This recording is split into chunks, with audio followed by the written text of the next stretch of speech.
ಸಿದ್ಧಗಂಗಾ ಮಠಕ್ಕೆ KIADB notice ವಿಚಾರ ಬೆಳಗಾವಿಯಲ್ಲಿ ಸಚಿವ ಎಂಬಿ ಪಾಟೀಲ್ ಸ್ಪಷ್ಟನೆ ಕೊಟ್ಟಿದ್ದಾರೆ. ಕೆಐಎಡಿಬಿ ಕೊಟ್ಟ ನೋಟಿಸ್ ವಾಪಸ್ ಪಡಿತೇವೆ. ಏಪ್ರಿಲ್ನಲ್ಲಿ ಕೊಟ್ಟ ನೋಟಿಸ್ ಇದಾಗಿದೆ. ಕೆರೆಯಿಂದ ನೀರು ಬಳಕೆ ಮಾಡಿರುವುದಕ್ಕೆ ಈ ನೋಟಿಸ್, ಆದ್ರೆ ಅದನ್ನ ವಾಪಸ್ ಪಡ್ಕೊಳ್ತೇವೆ. ಸಿದ್ಧಗಂಗಾ ಮಠ ವಿಶ್ವಕ್ಕೆ ಮಾದರಿಯಾದಂತ ಮಠ, ಮಕ್ಕಳಿಗೆ ಶಿಕ್ಷಣ ದಾಸೋಹ ಕೊಡುತ್ತಿರುವಂತ ಮಠವಾಗಿದೆ. ಸಿದ್ಧಗಂಗಾ ಮಠ ನೀರನ್ನ ಬಳಸಿಕೊಂಡ್ರು ತಪ್ಪಲ್ಲ. ಈ ಕುರಿತಾಗಿ ಸ್ವಾಮೀಜಿ ಜೊತೆಗೆ ಮಾತನಾಡ್ತೇನೆ ಅಂತ ಸಚಿವರು ಇದೇ ಸಂದರ್ಭದಲ್ಲಿ ಉತ್ತರವನ್ನ ಕೊಟ್ಟಿದ್ದಾರೆ. ಸಾಕಷ್ಟು ಆಕ್ರೋಶ ವ್ಯಕ್ತವಾಗಿತ್ತು. ಸಿದ್ಧಗಂಗಾ ಮಠಕ್ಕೆ ಕೆಐಎಡಿಬಿ ನೋಟಿಸ್ ಕೊಟ್ಟಂತ ವಿಚಾರಕ್ಕೆ ನೋಟಿಸ್ ಕೊಟ್ಟಿದೆ. ಎಷ್ಟರ ಮಟ್ಟಿಗೆ ಸರಿ ನೋಟಿಸ್ ಕೊಡಬಹುದಿತ್ತ, ಬೇಕಂತ ನೋಟಿಸ್ ಅನ್ನ ಕೊಟ್ಟಿದ್ದಾರೆ. ಎಲ್ಲ ತರದ ವಿಚಾರಗಳು ಕೇಳಿ ಬಂದಿತ್ತು. ಸೊ ಇದೀಗ ಬೆಳಗಾವಿಗೆ ಸಚಿವ ಎಂಬಿ ಪಾಟೀಲ್ ಸ್ಪಷ್ಟನೆ ಕೊಟ್ಟಿದ್ದಾರೆ. ಯಾವ ಕಾರಣ ಕೊಡ್ಲಾಗಿತ್ತು, ಏನ್ ಆಗಿತ್ತು ಅಂತ. ಕೆಐಎಡಿಬಿ ಕೊಟ್ಟ ನೋಟಿಸ್ ವಾಪಸ್ ಪಡ್ಕೊಳ್ತೇವೆ ಅಂತ ಹೇಳಿದ್ದಾರೆ. ಏಪ್ರಿಲಿನಲ್ಲೇ ಕೊಟ್ಟಂತ ನೋಟಿಸ್ ಇದಾಗಿದೆ. ಕೆರೆಯಿಂದ ನೀರು ಬಳಕೆ ಮಾಡಿರುವುದಕ್ಕೆ ಈ ನೋಟಿಸ್ ಅನ್ನು ಕೊಡಲಾಗಿದೆ, ಆದ್ರೆ ಅದನ್ನ ವಾಪಸ್ ಪಡ್ಕೊಳ್ತೇವೆ.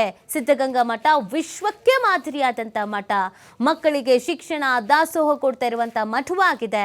ಸಿದ್ಧಗಂಗಾ ಮಠ ನೀರನ್ನ ಬಳಸಿಕೊಂಡ್ರು ಏನ್ ತಪ್ಪಿಲ್ಲ ಅಂತ ಹೇಳಿದ್ದಾರೆ. ಜೊತೆಗೆ ಈ ಕುರಿತಾಗಿ ಸ್ವಾಮೀಜಿಯವರ ಜೊತೆಗೂ ಕೂಡ ಮಾತನಾಡ್ತೇನೆ ಅಂತ ಸಚಿವರು ಪ್ರತಿಕ್ರಿಯೆಯನ್ನ ಕೊಟ್ಟಿದ್ದಾರೆ.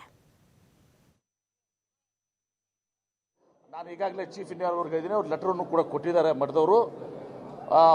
ಚೀಫ್ ಇಂಜಿನಿಯರ್ ಅವರು ಸ್ವಾಮೀಜಿಯವ್ರ ಜೊತೆ ಮಾತನಾಡಿದ್ದಾರೆ. ನಾನೀಗ ನಮ್ಮ CEO KDB ಅವ್ರಿಗೂ ಹೇಳಿದ್ದೀನಿ, ಸಿಗೂ ಹೇಳಿದ್ದೀನಿ. ಅದನ್ನು ನನ್ನ ಹತ್ರ ಕಳಿಸಿ ಅದನ್ನು ನಾವು ವೇವ್ ಆಫ್ ಮಾಡಿಬಿಡ್ತೀವಿ, ಪ್ರಶ್ನೆ ಏನಿಲ್ಲ. ಅವ್ರು ಬಳಸ್ಕೊಂಡಿದ್ರು ತಪ್ಪಲ್ಲ. ಯಾಕಂದ್ರೆ ಅವ್ರೇನು ಮನೆಗೆ ಬಳಸ್ಕೋತಿಲ್ಲ, ಸ್ವಂತಕ್ಕೆ ಬಳಸ್ಕೋತಾ ಇಲ್ಲ, ಮಠದ ವಿದ್ಯಾರ್ಥಿಗಳು ಬಳಸ್ತಾ ಇದ್ದಾರೆ. ಹೀಗಾಗಿ ಅದು ಪ್ರಶ್ನೆ ಇಲ್ಲ. ನಾನು ಸ್ವಾಮೀಜಿಯವ್ರ ಜೊತೆ ನಾನು ಕೂಡ ಮಾತನಾಡ್ತೇನೆ. ಇವತ್ತು ನಾನು ಈಗಾಗಲೇ ಇನ್ಸ್ಟ್ರಕ್ಷನ್ ಕೊಟ್ಬಿಟ್ಟಿದ್ದೀನಿ, ನಾನು ಕಳಿಸಿ ನನ್ನ ಹತ್ರ ಅದನ್ನು ವೇ ಆಫ್ ಮಾಡಿ ಕಳಿಸ್ತೀನಿ. ಗೊಂದಲ ಆಗಿರುವಂಥದ್ದು ನಾವು ನೀರೇ ಬಳಸಿಲ್ಲ ನೋಟಿಸ್ ಕೊಟ್ಟಿದ್ದಾರೆ. ಅವ್ರು ನೀರು ಬಳಸಿಲ್ಲ ಅಂದ್ರೆ ಆಯ್ತು, ಬಳಸಿದ್ರು ಕೂಡ ಹೇಳ್ತೀನಿ ನಾನು, ಬಳಸಿದ್ರು ಕೂಡ ತಪ್ಪಲ್ಲ. ಯಾಕಂದ್ರೆ ಅವ್ರೇನು ಸ್ವಂತಕ್ಕೆ ಬಳಸ್ತಾರಾ? ಅಲ್ಲಿ ಅದು ನೋಡಿ, ಅದು ಏನಾಗಿದೆ ಗೊತ್ತಾ, ಅದು ಕೆಳಗಿನ ಲೆವೆಲ್ ಅಂತ ಇಂಜಿನಿಯರ್ ಲೆವೆಲ್ದಲ್ಲಿ ಆಗಿರ್ತದೆ. ಅವರು ತಮ್ಮ ಕರ್ತವ್ಯ ನಿರ್ವಹಿಸಿದಾಗ ಕಲೆಕ್ಷನ್ ಮಾಡೋತ್ತಿಗೆ ಎಲ್ಲರೂ ಕೂಡ ಮಾಡಿರ್ತಾರೆ. ಆದರೆ ಒಂದು ಅಲ್ಲಿ ನೀರನ್ನೇ ಬಳಸ್ಕೊಳ್ಳಾರ್ದೆ ಉತ್ತರಸೇನ ಮಾಡಿದ್ರೆ ಅದು ಬಹಳ ತಪ್ಪದನ್ನು, ಅದನ್ನು ವೆರಿಫಿಕೇಶನ್ ಮಾಡ್ಕೋಬೇಕಾಗಿತ್ತು ಅವರು. ತಾವೇನು ಹೇಳ್ತಾ ಇದ್ರಿ ಅದನ್ನು ಕೂಡ ನಾನು ಕ್ರಾಸ್ ಚೆಕ್ ಮಾಡ್ತೀವಿ. ನನ್ನ ಗಮನಕ್ಕೆ ಬಂದಿಲ್ಲ. ಇದು ಬಂದಿದ್ರೆ ಅದು ತಪ್ಪು. ಅವಾಗ ಅವ್ರ ಮೇಲೆ ನೋಟಿಸ್ ಕೊಡ್ತೀನಿ. ಅವ್ರಿಗೆ ಯಾರಿದು ಮಾಡಿದಾರೆ ನೋಟಿಸ್ ಕೊಡ್ತೀನಿ. ಬಳಸ್ಕೊಳ್ಳಾರ್ದೆ ಏನು ಬಳಸ್ಕೊಂಡಿದ್ರು ತಪ್ಪಿಲ್ಲ ಅಂತ ಹೇಳ್ತೀನಲ್ಲ, ಇನ್ನು ಮುಂದೇನು ಕೂಡ ಅವ್ರು ಬಳಸ್ಕೊಂಡ್ರು ತಪ್ಪಿಲ್ಲ. ಯಾಕಂದ್ರೆ ನಮ್ಮ ವೈಯಕ್ತಿಕವಾಗಿ ಅವ್ರು ಮಠಕ್ಕೆ ಯೂಸ್ ಮಾಡ್ತಾ ಇದ್ದಾರಾ? ಮಠ ಯಾರಿಗೆ? ಮಕ್ಕಳ ಸಲುವಾಗಿ ಅದು. ಪ್ರತಿ ವರ್ಷ 10,000 ಮಕ್ಕಳಿಗೆ ಅವರು ಆಶ್ರಯ ಕೊಟ್ಟು, ಅನ್ನ ಕೊಟ್ಟು, ಶಿಕ್ಷಣ ಕೊಡ್ತಾ ಇದ್ದಾರೆ. ಇಂಥ ಒಂದು ನಮ್ಮ ಪ್ರಪಂಚದಲ್ಲಿ ಶ್ರೇಷ್ಠವಾದಂಥ ಮಠ ಸಿದ್ಧಗಂಗಾ ಮಠ. ಸೊ ಹೀಗಾಗಿ ಅದನ್ನು ನಾವು ವೇವ್ ಆಫ್ ಮಾಡಲಿಕ್ಕೆ ಈಗಾಗಲೇ ಹೇಳಿದ್ದೀನಿ. ಅದು ವೇವ್ ಆಫ್ ಮಾಡ್ತೀವಿ ಅಷ್ಟೇ ಅಲ್ಲ, ಮತ್ತು ಅವ್ರು ಬಳಸ್ಕೊಳ್ಳಾರ್ದೆ ಇವತ್ತು ಮುಂದೆ ಬಳಸ್ಕೋಬೇಕಂದ್ರೂ ಕೂಡ ಅವ್ರನ್ನ ಪರವಾನಗಿ ಕೊಡ್ತೀನಿ. ಇದು ಏಪ್ರಿಲ್ನಲ್ಲಿ ಕೊಟ್ಟಿರುವಂಥ ನೋಡಿ ನನ್ನ ಮುಂದೆ ಇದೆ. ಅಲ್ಲಿ ಒಂದು KIDBಯ ಒಂದು ಕೆರೆ ಇದೆ. ಆ ಕೆರೆಯಿಂದ ಇವತ್ತೊಂದು ದಿವಸ ನೀರನ್ನು ತೆಗೆದುಕೊಂಡಿದ್ದೀವಿ. ಅದಕ್ಕೆ ದುಡ್ಡು ಕಟ್ಟಬೇಕು ಅಂತೇಳಿ ಅಲ್ಲಿ ಒಬ್ಬರ ಎಕ್ಸಿಕ್ಯೂಟಿವ್ ಇಂಜಿನಿಯರ್ ಒಂದು ಲೆಟರ್ನ ಏಪ್ರಿಲ್ನಲ್ಲಿ ಬರೆದಿದ್ದಾರೆ. ನಾನು ಈಗಾಗಲೇ ಭಾಳ ಸ್ಪಷ್ಟವಾಗಿ ಹೇಳ್ತೀನಿ, ಸಿದ್ಧಗಂಗಾ ಮಠದ ಬಗ್ಗೆ ನನಗಷ್ಟೇ ಇಲ್ಲ, ಇಡೀ ವಿಶ್ವಕ್ಕೆ ಒಂದು ಮಾದರಿಯಾದಂಥ ಒಂದು ಮಠ. ಅದು 16,000 ವಿದ್ಯಾರ್ಥಿಗಳಿಗೆ ಅವ್ರಿಗೆ ಶಿಕ್ಷಣ, ಅವ್ರಿಗೆ ಆಶ್ರಯ ಮತ್ತು ಅನ್ನವನ್ನು ಕೊಡುವಂಥದ್ದು.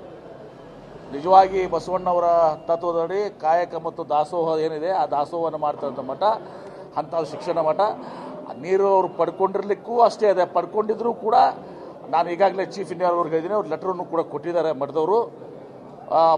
ಚೀಫ್ ಇಂಜಿನಿಯರ್ ಅವರು ಸ್ವಾಮೀಜಿಯವ್ರ ಜೊತೆ ಮಾತನಾಡಿದ್ದಾರೆ. ನಾನೀಗ ನಮ್ಮ CEO KDB ಅವ್ರಿಗೂ ಹೇಳಿದ್ದೀನಿ, ಸಿಗೂ ಹೇಳಿದ್ದೀನಿ.